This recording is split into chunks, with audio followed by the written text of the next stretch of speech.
अगर आपके घुटने में दर्द हो रहा है, आपको नी ऑस्टियोआर्थराइटिस हो गया है और एक्सरसाइजेस, वजन कम करने और बाकी दवाइयाँ खाने के बाद भी अगर आपको आपके घुटने के दर्द में आराम नहीं आ रहा होता है, तो क्या घुटना प्रत्यारोपण के अलावा भी कोई ऐसा विकल्प है जिससे कि घुटने को रिपेयर किया जा सके और दर्द को पूरी तरीके से खत्म किया जा सके?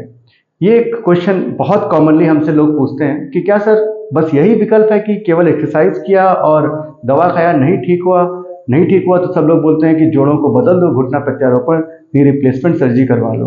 तो आज हम आपको एक ऐसे विकल्प के बारे में बता रहे हैं जिससे कि आपके डैमेज हुए घुटने को ही रिपेयर किया जा सकता है और आपको घुटना प्रत्यारोपण की जरूरत उसके बाद नहीं पड़ेगी।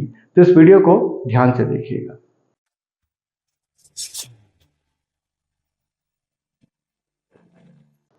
नमस्कार दोस्तों, मैं हूं डॉक्टर नीरज श्रीवास्तव। मैं एक आर्थ्रोस्कोपी, स्पोर्ट्स इंजरी और जॉइंट सर्जन हूं और स्कोपी क्लिनिक वाराणसी में प्रैक्टिस करता हूं और वहां का डायरेक्टर हूं।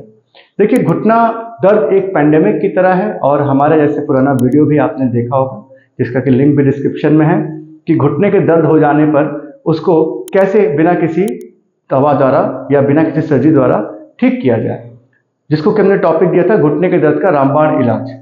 इसके अलावा हमने एक और वीडियो भी बनाया था कि सुपर फूड्स जो हैं घुटने के दर्द को ठीक करने के।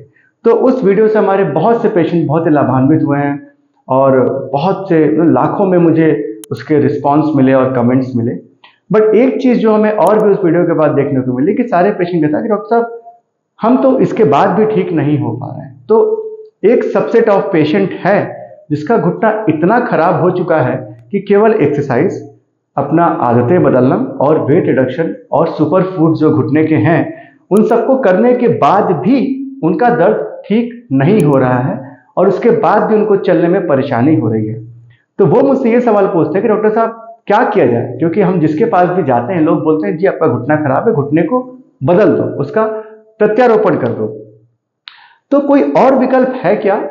तो वो विकल्प क्या है वो आज मैं इस वीडियो के माध्यम से आपको बताऊंगा। ये देखिए, ऐसा है ना कि जो घुटना है, जो क्लासिकल हमारा घुटना होता है, जो खराब होता है ना, वो किस तरीके से खराब होता है वो मैं आपको एक मॉडल पे समझाता हूं। ये देखिए आपका घुटना है, अगर आप स्किन को हटाएंगे तो ऐसा ऐसा आपका घुटना दिखता है। ये आपकी कटोरी है जो कि आप फील करते हैं, ये आपकी जंघा की फीमर बोन है और ये आपकी टिबिया बोन है जो कि शिन बोन है। ये आपका जोड़ है, ये जो दिख रहा है ना, ये इसके बीच जोड़ है, ऐसे ऐसे ये मूवमेंट करता है, दोनों तरीके से आप देख सकते हैं ये मूवमेंट करता है। तो ऑस्टियोआर्थराइटिस जो कि घुटने का घिसाव या ग्रीस की कमी, लबाब की कमी, जो गैप की कमी, जो बोलते हैं कि गैप आ गया ऐसा जो हम लोग बोलते हैं, उसमें क्या होता है कि घुटने के बीच जो कार्टिलेज है ना, जो चमकती सी चीज होती है कार्टिलेज, जो कि चिकनाई होती है, ये कम हो जाता है या खत्म हो जाता है। तो क्लासिकली जो हमारा इंडियन पॉपुलेशन है ना, उसका जो दो पार्ट जो घुटने के होते हैं, तो इसमें जो अंदरूनी पार्ट होता है घुटने का, ये जो मीडियल साइड है, अंदरूनी साइड, यहां पर पहले ग्रीस खत्म होता है या कार्टिलेज खत्म होता है और ये बाद में खत्म होता है। तो इसकी वजह से अगर आप देखेंगे, क्योंकि जो हमारा घुटना है ना, इसके हम तीन पार्ट मान के चलते हैं, एक है अंदरूनी साइड मीडियल साइड, एक है बाहरी साइड लैटरल साइड और एक है पटेरोफिमोरल साइड, ये जो आपका कटोरी के नीचे का हिस्सा है। तो ये तीन इसमें अलग अलग जोड़ हैं, मीडियल, लैटरल, पटेरोफिमोरल। तो जो हमारा मीडियल जोड़ है ना, जो अंदरूनी जोड़ है, ये पहले खराब होता है। इसीलिए अगर आप ध्यान से देखेंगे तो जब भी किसी का घुटना खराब होता है तो उसका घुटना टेढ़ा हो जाना शुरू होता है, बोइंग ऑफ लेग जिसको बोलते हैं। घुटना ऐसे होने के बजाय ऐसे होता है, यूं यूं टेढ़ा हो जाता है, इधर से टेढ़ा होगा, ठीक है। तो वो ऐसा होता है क्योंकि ये जो कार्टिलेज इस तरफ का है ना, वो खत्म हो गया, तो यहाँ पे गैप खत्म हो गया, लेकिन यहाँ पे गैप बरकरार है। तो इसका मतलब ये हुआ कि जो हमारा घुटना है उसका एक हिस्सा खराब हो रहा है, जो मीडियल हिस्सा है।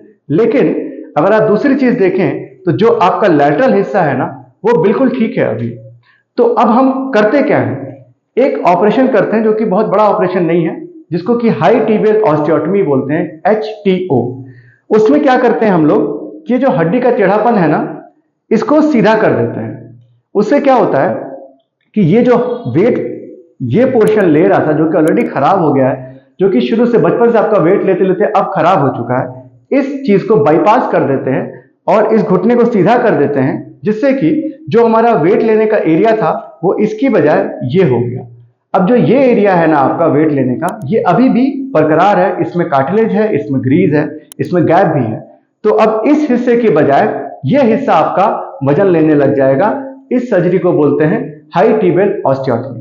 इसमें दूरबीन विधि की मदद भी लेते हैं, जिससे कि हम अंदर दूरबीन डाल के भी देखते हैं कि जो आपकी गद्दी, मेनिस्कस या फिर और भी जो कार्टिलेज की प्रॉब्लम है उसको भी सॉल्व कर देते हैं। उसके बाद हम लोग क्या करते हैं, ये जो हड्डी आपकी टेढ़ी हुई है इसको यहाँ पे कट करते हैं, कट करके इसको सीधा कर देते हैं और यहाँ पे या तो एक प्लेट लगा देते हैं या फिर कभी कभी एक शिकंजे से भी इसको फिक्स कर देते हैं। ऐसा करने से जो घुटना आपका अंदर की तरफ टेढ़ा था वो हल्का सा बाहर की तरफ टेढ़ा हो जाता है और आपका जो वजन लेने का मीडियल ज्वाइंट जो पूरा खराब हो गया है, उसके अलावा जो आपका लैटरल ज्वाइंट, जो आपका ओरिजिनल ज्वाइंट है, देखिए ये आपका ओरिजिनल गॉड द्वारा बनाया हुआ, ईश्वर द्वारा बनाया हुआ आपका ज्वाइंट है, उस पे ये वेट अब लेने लगता है। इससे फायदा क्या होता है कि आपका ओरिजिनल ज्वाइंट ही प्रिजर्व हुआ। आपके घुटने को तो हमने छेड़ा ही नहीं, जो भी काम किया घुटने के कम से कम 4 इंच नीचे हुआ, हड्डी को काट के सीधा किया गया।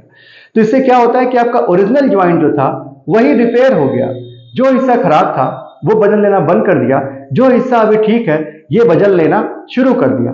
और ये देखा गया है कि 6 महीने से 1 साल में जो हिस्सा खराब हो गया था, चूंकि इस पे वजन पड़ना खत्म हो गया है, इसलिए ऑफलोडिंग की वजह से यहाँ पे दोबारा कार्टिलेज यानी कि गैप बन जाता है और ये हिस्सा भी पहले की तरह नॉर्मल हो जाता है। तो जैसा हमने बताया कि जब हम लोग जो आपका मीडियल साइड जो खराब हो गया था उससे हम वजन को हटा के लैटरल साइड पे रख लिए, अब आपका जो नॉर्मल ज्वाइंट है वही वजन ले रहा है, तो आपको कोई भी आर्टिफिशियल फीलिंग आएगी ही नहीं। जैसे आप पहले थे वैसे ही हो जाएंगे। आपका पूरा पैर मुड़ेगा, आपको कभी ये नहीं फील होगा कि आपके पैर में कोई स्टिफनेस है, क्योंकि आपका ओरिजिनल ज्वाइंट ही रहेगा। आपको कभी भी एक आर्टिफिशियल वाली फीलिंग जो नकली जोड़ में मिलती है वो नहीं मिलेगी।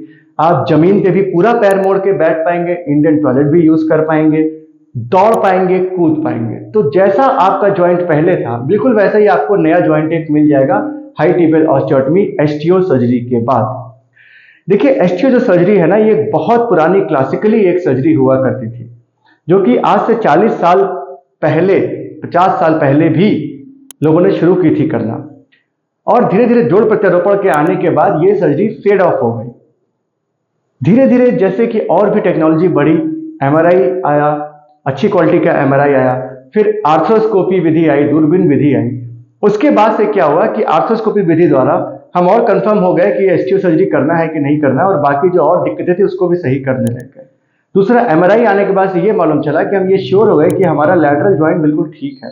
तो इन दो चीजों के आने के बाद से एक जो पुरानी तरीके की पद्धति थी एसटीओ, वो और भी ज्यादा एडवांस होकर के वापस आ रही है और लोग इसको एक्सेप्ट कर रहे हैं। और धीरे धीरे जो पेशेंट ज्वाइंट रिप्लेसमेंट के लिए बोल दिए गए थे उनको एसटीओ करके हम और अच्छे से सही कर पा रहे हैं, और जो भी ड्रॉबैक्स नी रिप्लेसमेंट के थे वो इस एसटीओ में अब नहीं है।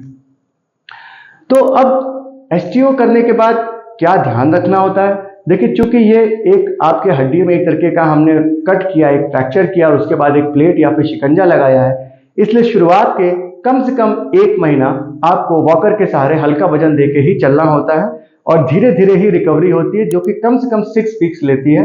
कभी कभी 2 महीना भी लग जाता है पूरे तरीके से नॉर्मल वॉक करने में। तो चूंकि एक रिपेयर वाली सर्जरी है, इसलिए इसमें वजन देने का काम धीरे धीरे शुरू करते हैं, कॉन्ट्रास्ट टू नी रिप्लेसमेंट। क्योंकि उसमें क्या हुआ कि सब कुछ नकली लगा दिया तो आप अगले दिन से ही पूरा वजन देके चलने लगते हैं वॉकर के सहारे। एसटीओ में आपको थोड़ा समय देना पड़ेगा। ये तो भाई बहुत ही मानवीय बात है, अगर किसी भी चीज को हमने मरम्मत किया है तो थोड़ा टाइम देना पड़ेगा उसको नॉर्मल होने के लिए। बट एक बार जब ये नॉर्मल हो गई तो एसटीओ सर्जरी से अपने सारे पेशेंट को मैं बोलता हूं कि 4 से 6 महीने बाद आपको फुल रिजल्ट इस सर्जरी के मिलेंगे और आप भूल जाएंगे कि आपके जोड़ में कोई भी दिक्कत थी। आप परफेक्टली ऑल राइट हो जाएंगे। कुछ लोगों का क्वेश्चन होता है कि डॉक्टर साहब मान लिया एसटीओ सर्जरी किया और फिर अगले 15 से 20 साल में अगर हमारा ज्वाइंट फिर से लैटरल साइड भी पूरा खराब हो गया तो क्या होगा? तो जी उसके बाद आप नी रिप्लेसमेंट करवा लेना, क्योंकि अगर आपका जोड़ इतना खराब हो चुका है कि आपका लैटरल और मीडियल दोनों ज्वाइंट खराब हो गया है तो नी रिप्लेसमेंट एक विकल्प होता है। और एसटीओ कर लेने के बाद अगर आपने उसको 15 से 20 साल चला लिया और उसके बाद बहुत बूढ़े होने के बाद 65, 70 या 75 साल होने के बाद अगर आपको वो भी फेल हो गया तो आप बाद में नी रिप्लेसमेंट हमेशा करवा सकते हैं। तो वो एक आखिरी विकल्प है जो कि हमेशा आखिरी विकल्प ही होना चाहिए। तो अगर आपको एक्सरसाइजेस करके और सुपर फूड्स खा करके और दवाइयाँ करके, वजन कम करके और जमीन पे बैठने और सीढ़ी का परहेज करके भी अगर आपको आराम नहीं हो रहा है, तो एक बार ज़रूर अपने आप एक डॉक्टर से मिलिए और एक एस्टियो सर्जरी के विकल्प पर भी डिस्कस करिए। अगर आप किस्मत वाले हैं तो आपका पैर अभी भी एस्टियो लायक होगा और हाई टिबियल ऑस्टियोटॉमी करके आपके पैर को अगले 15 से 20 साल के लिए फिर से पहले की तरह ही नॉर्मल बनाया जा सकता है।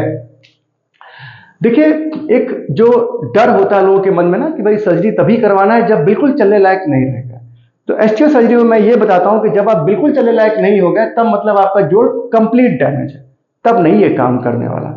एस्टियो सर्जरी तभी काम करेगा जब आप चल तो पा रहे हैं लेकिन पेनफुल है, तो चलते फिरते पेशेंट में ही हाई टिबियल ऑस्टियोटॉमी सर्जरी करना कामयाब होगी। ये दिमाग में रखो, कभी ये नहीं सोचना कि हम चल रहे हैं फिर रहे हैं तो हम ऑपरेशन क्यों कराएं, जब बिल्कुल खराब होंगे तब कराएंगे। आपके आस पड़ोस वाले, आपके मित्र यही बोलेंगे कि यार चल तो रहे हो, सर्जरी करा के बिल्कुल घर पे बैठ जाओगे। ऐसा बिल्कुल नहीं होगा। आप चल रहे हैं पर आप आगे भी चलते रहें और आप पेन फ्री होकर चल पाए, इसलिए आपको एस्टियो सर्जरी करवाना है।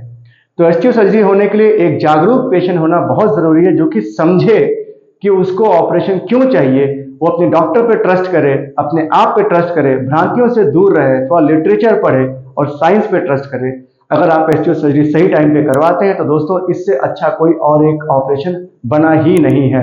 अगर आप मुझसे पर्सनली पूछें तो ये मेरी फेवरेट सर्जरी है, क्योंकि मुझे पता है कि एक मरीज जो कि बिल्कुल चल नहीं पा रहा था उसको मैं दोबारा दौड़ने लायक बना सकता हूँ इस ऑपरेशन को करके, उसको जोड़ प्रत्यारोपण की जरूरत नहीं पड़ेगी।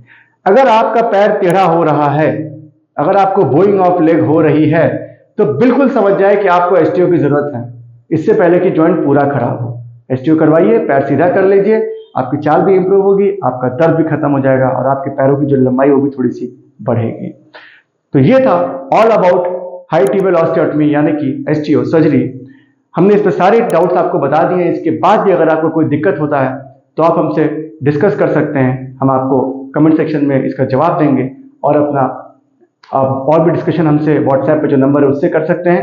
हम आपको कंसल्ट करेंगे और आपको इसका रिप्लाई करेंगे। अपना ख्याल रखिए, अपने नी जॉइंट का ख्याल रखिए।